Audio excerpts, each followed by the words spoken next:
nós estamos falando de uma lei muito complexa e estruturante para a administração pública, né? São 193 artigos, substituindo uma construção que vem, né, de 1993, que é a 8666, com tudo que foi surgindo depois, o pregão, o regime diferenciado de contratação, e agora nós estamos aqui na iminência de lançar um novo pilar que talvez dure aí por 2, 3, 4 décadas como a base das contratações públicas no Brasil, não só para a União, mas para estados e municípios, né? Então, é um processo que envolve realmente muitos atores, muita gente envolvida, muitas peculiaridades, né? A gente costuma dizer que a administração pública contrata do alfinete ao foguete, contratações feitas aqui na União e nos municípios com menos de 1.000 habitantes no Brasil. Então, como é que você faz uma lei geral que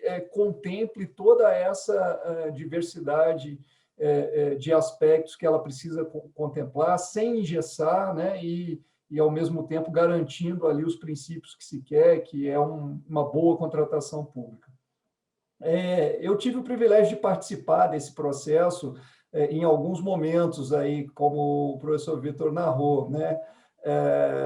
E é curioso como que a gente vai construindo a nossa trajetória na administração pública e reencontra algumas pessoas em diversos pontos dessa trajetória, né? Eu me lembro que em 2015, 2016, eu era o secretário da época SLTI, né, que era o órgão central de contratações do governo, uma secretaria que hoje já nem existe mais. E tivemos reuniões à época com o senador Fernando Bezerra, com a assessoria do Senado, quando estava sendo discutido aquele substitutivo ao que havia sido gerado pela comissão especial que o professor Vitor narrou.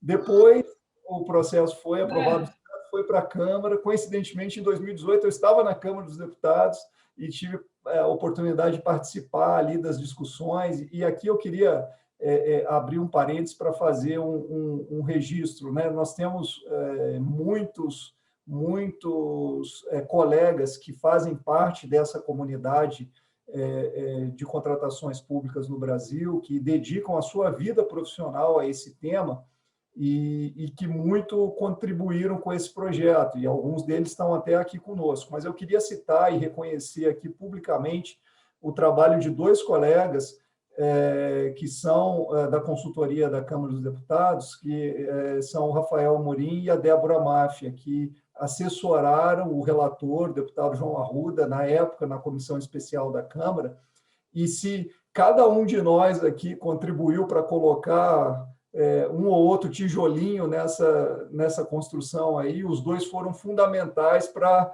organizar esses tijolos e dar ao PL essa cara que ele tomou, como o Vitor bem colocou. A versão que saiu da Câmara foi muito diferente daquela que chegou vindo do Senado, né? Então, toda essa sistematização e apresentação do que veio a ser esse projeto deve muito a esses 2 colegas que dedicaram praticamente um ano do trabalho deles exclusivamente a essa construção.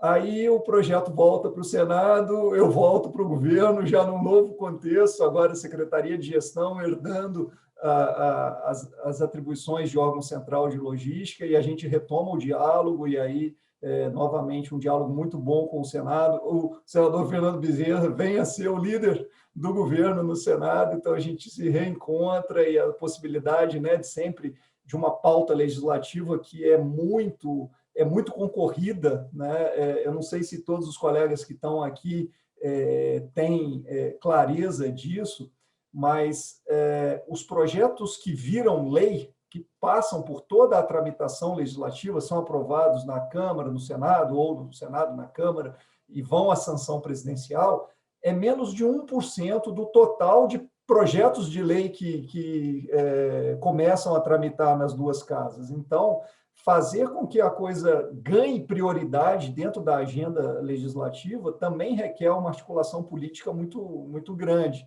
E aí, novamente, vários atores contribuíram, o senador Bezerra como líder do governo, e o senador Anastasia como um interessado nas temáticas relacionadas à administração pública, né, com um grande histórico, até como governador lá em Minas. Está aqui a Virgínia, que conhece bem a realidade de um estado que é uma das referências nessa temática aqui no Brasil.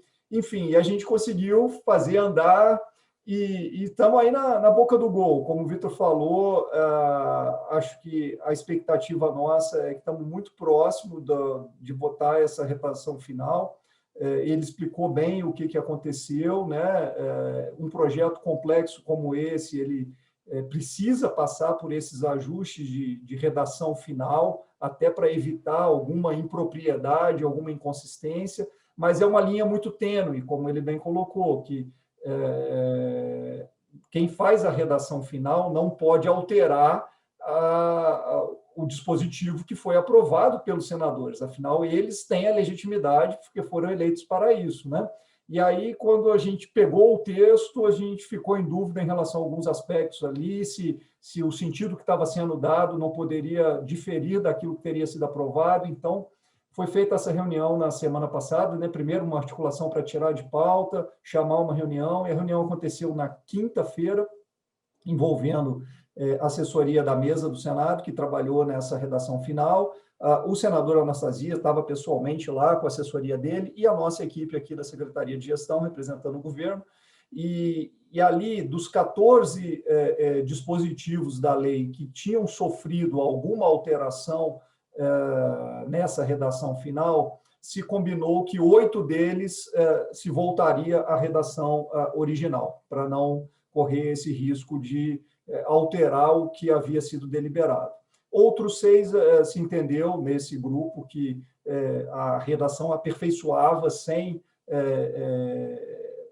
mudar o conteúdo, né? Então eles devem se manter. Mas a gente está aguardando aí a geração então dessa nova redação final. A expectativa é que entre hoje e amanhã a gente receba esse texto, que aí então vai ser novamente publicado e pautado novamente para essa votação no plenário do Senado como deliberação final. Aí, como bem colocou o professor Vitor, vem para o governo, a gente tem 15 dias úteis para apreciar e propor vetos ao presidente da República, né? A nossa postura aqui na SEGES é de preservar a lei ao máximo de como ela sair do Congresso, porque a gente entende que foi um processo de construção muito legítimo e muito democrático, como foi bem colocado aqui. Então, a gente quer vetar muito pouca coisa, só o que foi estritamente essencial, mas a gente sabe que o debate dentro do governo também é um debate plural, né? Então, a gente já tem recebido sugestões de vetos de outros ministérios, da Advocacia Geral da União, da Controladoria Geral da União,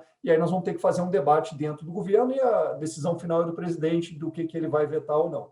Mas os vetos, como é parte do processo democrático, eles voltam depois à apreciação do Congresso, que pode derrubar os vetos ou mantê-los, e aí sim a gente vai ter o texto final da lei finalmente aprovado e disponível para todos nós começarmos a usufruir dele, né? Eu queria encerrar essa primeira fala com essa mensagem de que nunca vai ser um texto perfeito, por conta de toda essa construção coletiva e esses consensos a que se precisa chegar, mas é um texto que, sem dúvida nenhuma, avança muito em relação ao que a gente tem hoje e que, portanto, abrirá novas possibilidades aí para todos nós que trabalhamos nesse tema.